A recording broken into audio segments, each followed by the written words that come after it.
Olá! Na última aula nós vimos o conceito de população estacionária. Nessa aula nós vamos aprofundar um pouco mais e conhecer o conceito de população estável.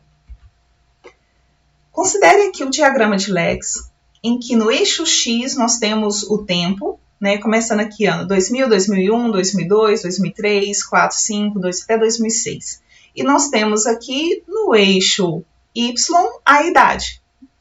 0, 1, 2, 3 e assim por diante. Nessa diagonal, então, nós podemos acompanhar uma coorte que tenha nascido no ano 2000 e que foi envelhecendo no decorrer dos anos. Começou com 100 indivíduos, a idade exata 0, 90 indivíduos com a idade exata 1, que sobreviveram até 1 ano de idade, 65 indivíduos sobreviveram à exata idade 2 anos de idade, até que aos 6 anos de idade todos os indivíduos tenham morrido. Em uma população estacionária, nós vimos que a mesma experiência de mortalidade observada para essa coorte, ela foi observada para todas as outras coortes, e a experiência de nascimentos também foi a mesma. Mas nós podemos ter outras situações. Exemplo, digamos que não tenha nascido 100 indivíduos, mas tenha nascido 100 vezes exponencial de R. Bem, 100 vezes alguma coisa. Pode ter aumentado um pouquinho o número de nascimentos ou pode ter diminuído um pouquinho de nascimentos, dado aqui por um determinado fator, certo? Mas não foi exatamente a mesma quantidade anterior. Foi 100 vezes alguma coisa, no caso aqui exponencial de R. Modificou-se a quantidade de nascimentos, mas digamos que essa população continue com a mesma experiência de mortalidade. Então, se antes nasciam 100 indivíduos e a idade exata 1 ano havia 90 indivíduos, se agora nasce 100 alguma coisa, a idade exata 1 ano vai ter 90 alguma coisa, ou seja, 90 exponencial de R no caso. Ok? A idade exata 2 anos, antes havia 65 indivíduos para cada 100 nascidos. Agora, com essa nova quantidade de nascimentos, 100 exponencial de R, vai ter 65 exponencial de R indivíduos à idade exata 2 anos. E assim por diante. Então, permaneceu-se com a mesma função de mortalidade, mas como o número de indivíduos nascidos aumentou um pouquinho, para todas as outras idades, o número de indivíduos sobreviventes aumentou um pouquinho.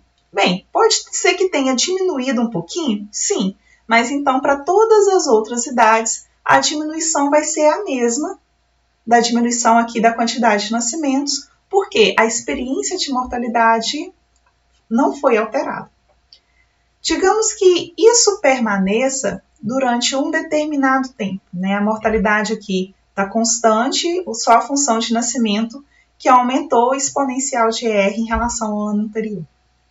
Digamos que isso permaneça no ano seguinte também. A quantidade de nascimentos voltou a se modificar, Os nascimentos aumentaram a mesma quantidade exponencial de R em relação ao ano anterior. Então, se antes a gente tinha 100 indivíduos nascendo, no ano seguinte foi 100 exponencial de R, no ano seguinte aumentou-se exponencial de R novamente, ou seja, 100 exponencial de R vezes exponencial de R, que dá 100 exponencial de 2R, ok? E a função de mortalidade permaneceu constante. Então, para todas as outras idades, nós temos a mesma relação em relação ao número de sobreviventes em relação ao número de nascidos iniciais. Então, se no primeiro momento sobrevivia 90 para cada 100 indivíduos a 1 ano de idade, então, a 1 ano de idade, nessa segunda, terceira situação, nós vamos ter 90 exponencial de 2R dos 100 exponencial de 2R nascidos. E assim por diante para todas as idades exatas, porque permanece-se com a mesma função de mortalidade. Digamos que isso continua sendo observado no tempo. Os nascimentos sempre vão aumentar ou diminuir a uma taxa R, os nascimentos continuam sendo alterados aqui a uma taxa R, e a função de mortalidade permanece constante. Nós temos, então, este cenário.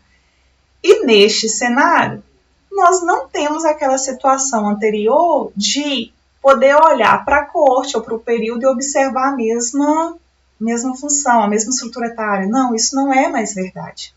Né? Quando a gente observa a estrutura etária no período, ela é diferente da estrutura etária na coorte.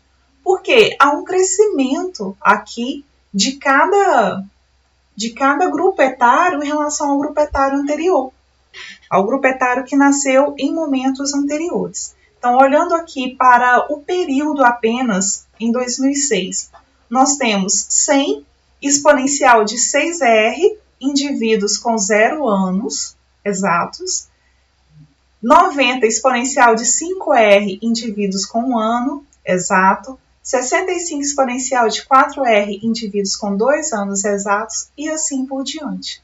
Nós temos aqui, se tiver aqui 2007, nós temos nascimento 100 exponencial de 7R na idade 0, 90 exponencial de 6R na idade 1, e assim por diante até o último grupo etário. Então, repare, nós não podemos mais olhar para a coorte e para o período e observar a mesma coisa. Agora, eles são efetivamente diferentes.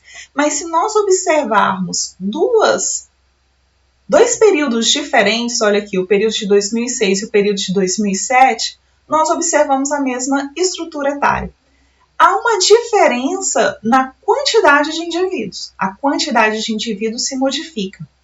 Mas a proporção de indivíduos a cada idade exata é sempre igual. Ela não se altera. Então, a proporção de indivíduos em cada grupo etário também não se altera. Então, a pirâmide etária dessas populações, nesses dois momentos do tempo, vai ser idêntica. Né? O formato da pirâmide etária vai ser o mesmo, embora a quantidade de indivíduos que vai ser representado por essa pirâmide etária vai ser diferente. Ok? Bem, então nós temos aqui algumas características da população estável. Primeiro, o número de nascimentos cresce a uma taxa R constante. Bem, essa taxa R ela é chamada de taxa de crescimento porque no momento inicial só observava-se crescimento da população, mas essa taxa ela também pode indicar um decrescimento da população, simplesmente assumindo valores diferentes, ok? Mas eu posso ter uma taxa de crescimento negativo. As taxas específicas de fecundidade permanecem constantes, mas o número de nascimentos, vocês repararam que se modifica porque o número de nascimentos aumenta ou diminui a cada ano segundo uma mesma taxa R. Mas a função de nascimento, a função que determina o número de filhos médios tidos por cada mulher a cada grupo etário, permanece constante. As taxas específicas de mortalidade também permanecem constantes. O número de mortes cresce a uma taxa R constante, mas as taxas específicas de mortalidade elas permanecem constantes. Como resultado, a gente tem que o tamanho populacional cresce a uma taxa R constante, novamente cresce ou diminui, mas a uma taxa constante, e a estrutura etária populacional não se altera, o formato da pirâmide etária não se altera no decorrer do tempo. Então, aqui foi apresentado os conceitos de população estável. Nos encontramos no próximo momento. Até mais!